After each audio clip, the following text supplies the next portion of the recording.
जॉन्गकुक rest room के अंदर enter करते ही जोर जोर से सांस लेने लगता है। उसके चेहरे पर घबराहट साफ नजर आ रही थी और टेंशन की वजह से उसे बहुत ज़्यादा पसीना भी आ रहा था। वो अपनी आंखें बंद करके खुद को शांत करने की कोशिश करता है। तभी उसे किसी की आवाज़ सुनाई देती है। अरे अरे, क्या ये हमारा लिटिल इनोसेंट बारटेंडर नहीं है? जॉन्गकुक तुरंत आंखें खोलता है और सामने खड़े इंसान की तरफ देखता है। जॉन्गकुक हैरानी और घबराहट के साथ कहता है, ह्योन जिन, तुम यहाँ क्या कर रहे हो? ह्योन जिन हल्की सी ताना भरी स्माइल के साथ कहता है, तब तो तुम इतने इनोसेंट बन रहे थे कि पैसे के लिए मेरे साथ रहने तक से मना कर दिया था तुमने, और अब देखो किस तरह तैयार होकर घूम रहे हो तुम। क्या आखिरकार तुमने रियलिटी एक्सेप्ट कर ली है? क्या तुमने खुद को किसी अमीर आदमी के हवाले कर दिया है? ह्योन जिन की बात सुनकर जॉन्गकुक का गुस्सा बढ़ जाता है। वह अपने दोनों हाथों को कसकर मुट्ठी में बदल लेता है और उसका जॉ भी टाइट हो जाता है। जॉन्गकुक मन ही मन सोचता है, कमीना, अगर मुझे तयंग के अलर्ट हो जाने का डर नहीं होता तो मैं इसका चेहरा तोड़ देता।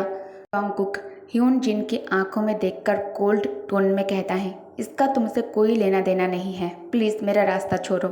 जॉन्गकुक वहाँ से जाने के लिए मुड़ता है, लेकिन तभी ह्योन जिन एक इशारा करता है।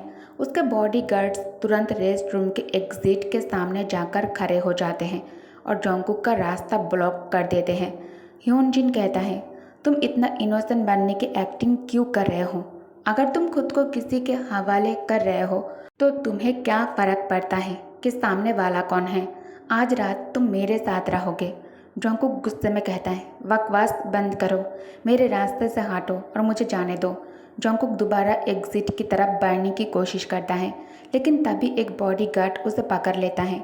दूसरा बॉडीगार्ड जॉन्गकुक के चेहरे के पास एक कपड़ा लाता है, जिसके बाद जॉन्गकुक धीरे धीरे होश खो देता है। जब जॉन्गकुक को होश आता है तो वह खुद को एक अनजान जगह पर पाता है। वह घबराकर तुरंत बेड से नीचे उतरता है और वहाँ से भागने की कोशिश करता है। तभी ह्योन जिन रूम के अंदर आ जाता है। ह्योन जिन ठंडी आवाज़ में कहता है, भागने की कोशिश क्यों कर रहे हो? आज रात तुम कहीं नहीं जा सकते। बॉडीगार्ड्स जॉन्गकुक को पकड़कर रोक लेता है। जॉन्गकुक गुस्से और डर के साथ कहता है, मुझे छोड़ो, ये क्राइम है। ह्योन जिन हंसकर कहता है, तो क्या तुम्हें लगता है मैं तुम जैसे किसी लो क्लास बारटेंडर से डर जाऊंगा? जॉन्गकुक मौका देखकर एक बॉडीगार्ड को पीछे धकेल देता है और ह्योन जिन के चेहरे पर एक पांच मार देता है। ह्योन जिन गुस्से से अपने बॉडीगार्ड्स को ऑर्डर देता है, इसे कसकर पकड़ो।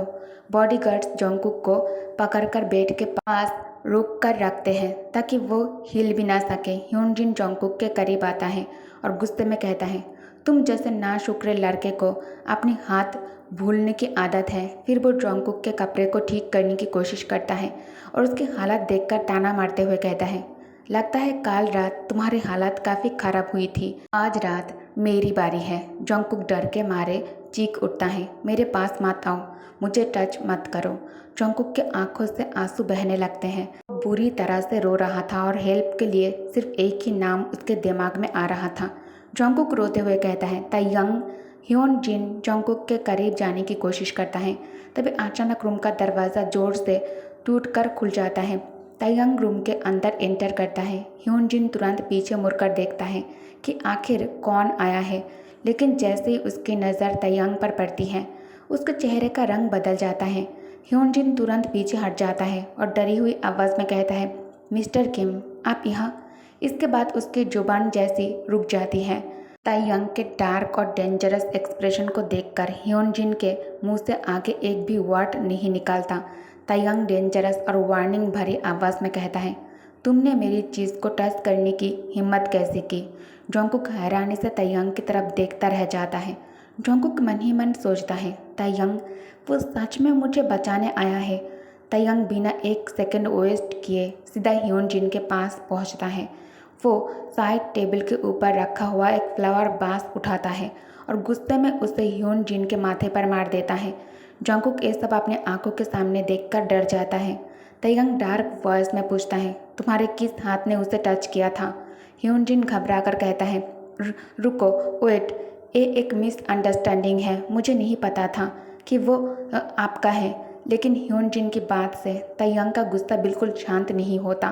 तयंग ह्योनजिन के हाथ को अपने पैरों के नीचे दबा देता है और गुस्से में कहता है, तुम किस हक से उसे खरीदा हुआ और पैसों से जुड़ा हुआ इंसान कह रहे थे? वो मेरा बॉयफ्रेंड है, किम तयंग का बॉयफ्रेंड। तयंग एक हाथ से ह्योनजिन का कॉलर पकड़ लेता है। ह्योनजिन बहुत कोशिश करता है कि तयंग को जॉन्गकुक की असली रियलिटी बता सके। आखिरकार वो कहता भी है, मिस्टर किम वो स्ट्रेट है, स्ट्रेट। इतना कहकर ह्योनजिन वही बेहोश होकर जमीन पर गिर जाता है। तयंग उसे जमीन पर छोड़ देता है। तयंग का बॉडीगार्ड तुरंत उसे एक हैंडकरचीफ देता है, जिससे तयंग अपना हाथ अच्छी तरह से साफ करने लगता है। जॉन्गकुक अपनी आंखों के सामने हुई पूरी सिचुएशन को देखकर बुरी तरह घबरा जाता है। जॉन्गकुक मन ही मन सोचता है, तयंग सच में इनसेन है। अगर उसे पता चल गया कि मैं उससे झूठ बोल रहा हूँ तो वो मुझे जान से मार देगा। उसके बाद तयंग हैंडकरचीफ जमीन पर गिरा देता है और सीधा जॉन्गकुक के पास आता है। वो जल्दी से अपना कोट उतारता है और उसे जॉन्गकुक के कंधों पर डालकर अपने बॉयफ्रेंड को अच्छी तरह कवर कर देता है। जॉन्गकुक का पूरा बदन अभी भी डर की वजह से काँप रहा था। तयंग उसे संभालते हुए सॉफ्ट टोन में पूछता है, बेबी क्या मैंने तुम्हें डरा दिया? जॉन्गकुक घबराई हुई नज़रों से तयंग के चेहरे की तरफ देखता है और धीरे से पूछता है, तयंग अगर कोई तुमसे झूठ बोले तो तुम क्या करोगे उसके साथ? तयंग के होठों पर एक प्लेफुल स्मार्क आ जाती है। वो कहता है, मुझसे झूठ? मुझे झूठ बोलने वाले लोगों से सबसे ज़्यादा नफरत है। मैं उसकी टांगें तोड़ दूंगा। ये सुनकर जॉन्गकुक अंदर से और भी ज़्यादा डर जाता है। उसका दिल जोर जोर से धड़कने लगता है। तयंग खुद को जॉन्गकुक से थोड़ा दूर करता है और सीधा खड़ा होकर कोल्ड टोन में पूछता है, लेकिन तुम एक क्यों जानना चाहते हो? क्या तुमने मुझसे झूठ बोला है? जॉन्गकुक बेड से नीचे उतरता है और तयंग के सामने आकर खड़ा हो जाता है, लेकिन वो अपना सिर ऊपर नहीं उठाता, ना ही उसमें तयंग की आंखों में देखने की हिम्मत होती है। जॉन्गकुक मन ही मन सोचता है, अगर उसे पता चल गया कि मैंने उसे झूठ बोला है तो मैं गया। शायद मुझे सच नहीं बताना चाहिए उसे, कभी नहीं। तयंग उसे गौर से देखते हुए पूछता है, किस बारे में सोच रहे हो तुम बैड बॉय? जॉन्गकुक तुरंत घबरा कर कहता है, नहीं नहीं, मैंने तुमसे झूठ नहीं बोला। तयंग जॉन्गकुक की बात पर यकीन कर लेता है। उसके चेहरे का एक्सप्रेशन सॉफ्ट हो जाता है और वो प्यार से एक हाथ जॉन्गकुक के सिर पर रखकर उसके बालों को सहलाने लगता है। कुछ दिन बाद जॉन्गकुक तयंग के लिए ऑफिस के कपड़े रेडी करने में बिजी था। वो पूरी कंसंट्रेशन के साथ तयंग का आउटफिट अरेंज कर रहा था। उधर तयंग की आंखें खुलती हैं। बेड पर जॉन्गकुक को ना देखकर वो अचानक पैनिक करने लगता है। तयंग तुरंत बेड से नीचे उतरता है और पूरे मेंशन में जॉन्गकुक को ढूंढना शुरू कर देता है। तभी एक सर्वेंट तयंग को बताता है कि जॉन्गकुक उसके लिए ऑफिस आउटफिट रेडी कर रहा है। ये सुनते ही तयंग सीधा क्लोजेट रूम की तरफ चला जाता है। वो बिना कोई आवाज़ के रूम के अंदर एंटर करता है और पीछे से अपने बेबी बॉयफ्रेंड को गले लगा लेता है। तयंग अपना चेहरा जॉन्गकुक के गर्दन के पास ले जाकर अपनी मॉर्निंग डीप सेक्सी वॉइस में कहता है, बेबी ये सब करना बंद करो। अब से ये सारे काम सर्वेंट पर छोड़ दो, तुम उन्हें ये सब संभालने दो, ठीक है? अब से तुम्हें इतनी मेहनत करने की कोई ज़रूरत नहीं है। तयंग की सांसों की गर्माहट जॉन्गकुक के गर्दन पर महसूस होते ही जॉन्गकुक का बदन कांपने लगता है। जॉन्गकुक बड़ी मुश्किल से खुद को संभालते हुए कहता है, ये मेरा काम है सर। तयंग उसे और मजबूती से अपनी बाहों में होल्ड करता है और कहता है, तुम अभी भी मुझे सर बुला रहे हो। मुझे पता है तुम मुझसे होपलेसली प्यार करते हो और मेरे साथ रहना चाहते हो। तयंग जॉन्गकुक को अपनी तरफ टर्न करता है और उसके आंखों में देखने पर मजबूर करता है। वो कहता है, तुमने मेरे असिस्टेंट बनकर मेरे साथ रहना और इतनी मेहनत करना ही पसंद किया। पहले मेरा टेम्पर बहुत ज़्यादा ख़राब था, लेकिन अब से मैं तुम्हारे साथ पहले से भी ज़्यादा अच्छा बिहेव करूँगा। जॉन्गकुक की धड़कनें अचानक तेज़ हो जाती हैं। जॉन्गकुक मन ही मन सोचता है, डैम इट, ये मुझे इस तरह क्यों देख रहा है? मुझे सच में इसके लिए फीलिंग्स होने लगी हैं। नहीं जॉन्गकुक, खुद को संभालो। तुम स्ट्रेट हो। तुम सिर्फ ब्रेकअप के पैसे के लिए उसे झूठ बोल रहे हो। उसके लिए फीलिंग्स डेवलप मत करना तुम। तयंग जॉन्गकुक की तरफ झुकता है जैसे वो उसे किस करने वाला हो।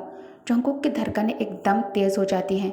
वो कुछ पल के लिए तयंग के करीब आते चेहरे को देखता है, लेकिन फिर घबराकर दोनों हाथ ताइयंग के चेस्ट पर रख देता है और उसे हल्का सा पीछे पुश कर देता है। जोंगकुक जल्दी से कहता है, मैं तुम्हारे लिए ब्रेकफास्ट बनाने जा रहा हूँ। इतना कहकर जोंगकुक बिना ताइयंग को और कुछ कहने का मौका दिए वहाँ से चला जाता है। उसके कदम थोड़ी तेज थे और उसका दिल अभी भी जोर जोर से धड़क रहा था। कुछ घंटों बाद जोंगकुक जिमिन से मिलने के लिए मेंशन से बाहर निकलता है। मेंशन से थोड़ी दूर जाने के बाद अचानक कुछ लंबे चौड़े आदमी ब्लैक कपड़ों में जोंगकुक के सामने आकर खड़े हो जाता है। जोंगकुक एकदम से रुक जाता है। उसकी नज़र सामने खड़े उन सारे अनजान लोगों पर जाती है। उनकी सीरियस बॉडी लैंग्वेज और खामोश चेहरे देखकर जोंगकुक के अंदर एक अजीब सी घबराहट पैदा हो जाती है। जोंगकुक धीरे से पीछे हटने लगता है। उसका दिमाग तेजी से सोच रहा था कि यहाँ से कैसे निकला जाए, लेकिन जैसे ही जोंगकुक अचानक मुड़कर भागने की कोशिश करता है, उनमें से 2 आदमी तुरंत उसका रास्ता रोक लेता है और उसे पकड़ लेते हैं। जोंगकुक घबरा कर उनसे छूटने की कोशिश करता है, लेकिन सामने लोगों की संख्या बहुत ज़्यादा थी। उनमें से एक आदमी सीरियस टोन में कहता है, सर, मिस्टर धाइयांग किम आपसे मिलना चाहते हैं, आप हमारे साथ चलिए। जोंगकुक ये नाम सुनकर और भी ज़्यादा कंफ्यूज हो जाता है। वो आसपास देखता है, इतने सारे लोग उसके सामने थे और वो बिल्कुल अकेला था। चाहे वो कितनी भी कोशिशें करता, उन सब से बचकर निकलना आसान नहीं था। मजबूरन जोंगकुक को उनकी बात माननी पड़ती है। उसे एक ब्लैक कार में बिठाया जाता है। जोंगकुक कार के अंदर एक कोने में जाकर बैठ जाता है। उसका चेहरा अभी भी टेंशन से भरा हुआ था और उसके दिमाग में बार बार एक ही सवाल आ रहा था, ये लोग आखिर कौन हैं और उसे कहाँ लेकर जा रहे हैं। कुछ देर की खामोशी के बाद जोंगकुक हिम्मत करके पूछता है, तुम लोग कौन हो? मुझे क्यों लेकर जा रहे हो? क्या तुम लोग मुझे किडनैप कर रहे हो? सामने बैठा एक आदमी उसकी तरफ देखे बिना कोल्ड टोन में कहता है, ज़्यादा बात मत करो, वह पहुंचने के बाद तुम्हें खुद सब पता चल जाएगा। जोंगकुक चुप हो जाता है, लेकिन उसकी घबराहट और ज़्यादा बढ़ जाती है। वो कार की विंडो से बाहर देखते हुए मन ही मन सोचता है कि उसे जल्द से जल्द समझना होगा कि मिस्टर धाइयांग किम कौन है और वो उससे क्यों मिलना चाहता है।